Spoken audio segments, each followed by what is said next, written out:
Well, let's turn our attention now to oil prices this morning. We are seeing a little bit of a bump on Brent and WTI. Wall Street projecting lower crude prices for 2025 as President-elect Trump is promising to unleash American energy, largely thanks to deregulation in the industries and faster permitting. There's also an expected surge in global oil supply coming from large-scale offshore developments happening in Brazil and Norway. The U.S. Energy Information Administration forecasting global oil production will increase by 1.6 million barrels per day this year.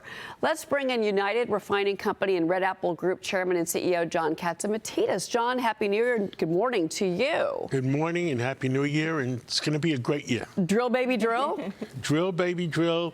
It's to increase the capacity in the United States.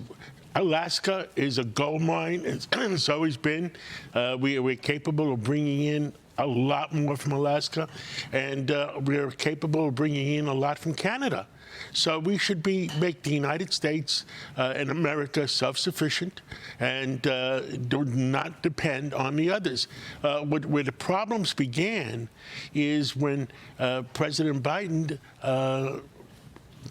doubled the price, tripled the price almost of gasoline, and that it started a wave of increased prices. And when you increase the prices of gasoline and diesel fuel, then the price of food goes back up again. And the food goes up, and then the inflation rate seems to go up because of food and gasoline. And at that point, interest rates go up because the Fed has no choice but to raise interest rates, but there's reasons for it, and people are not looking into the reasons. First of all, how long has the Suez Canal and Red Sea been closed, and why is it closed? Our Air Force, our Navy, can open up the Suez Canal in 72 hours. I mean, you have teardrops in your eyes when we keep it closed. It's costing the American people maybe $1 a gallon because the Suez Canal is closed. Yeah, Tiffany, this is the agenda for the Trump administration. This is the future. Yes, unleashing American energy independence, to your point, John, is so crucial to lowering the price of groceries for families who are having to choose between putting gas in their car or buying eggs and milk for their children and their families. Not only unleashing American energy independence, but looking at our innovation with nuclear. It's safe, it's effective. That's exactly what we should be leaning towards in this country. I know Trump is a fan of that as well. We are headed in a good direction. I mean, we even have the EU considering switching their gas supply from Russia to the U.S. These are all good signs and good indicators to the future to come, and making sure that American energy independence leads the way. It's also good for our national security. You know what a good expression is? Let's make America rich again. Yeah.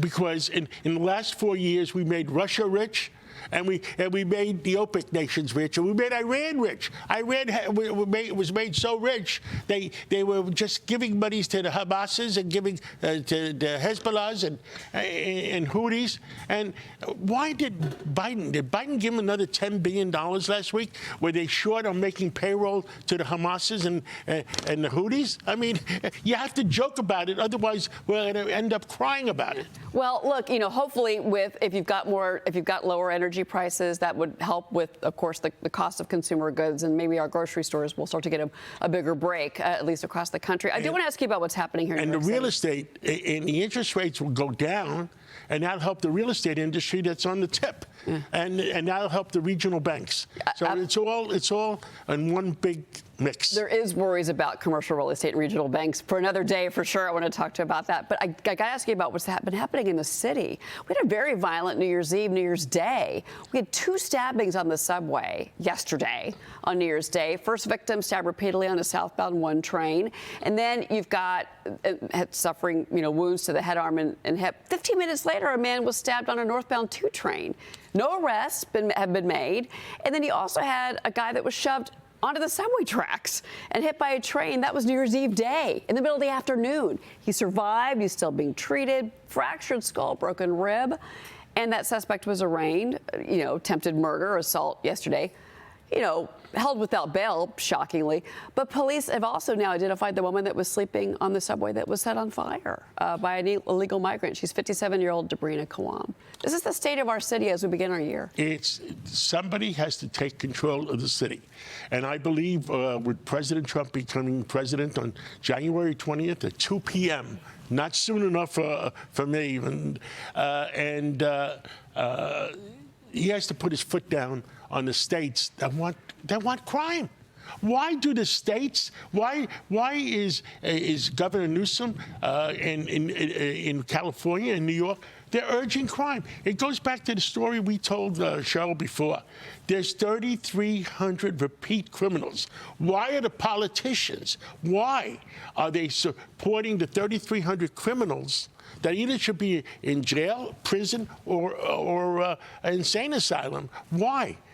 Instead of the 8.5 million New Yorkers that live here and pay the taxes. I just don't understand it. There's no reason for it. We do have elections this November here in New York City, and they couldn't come soon enough, John. John Catsimatidis, it's good to see you as always. Thank you so much. And Happy New Year.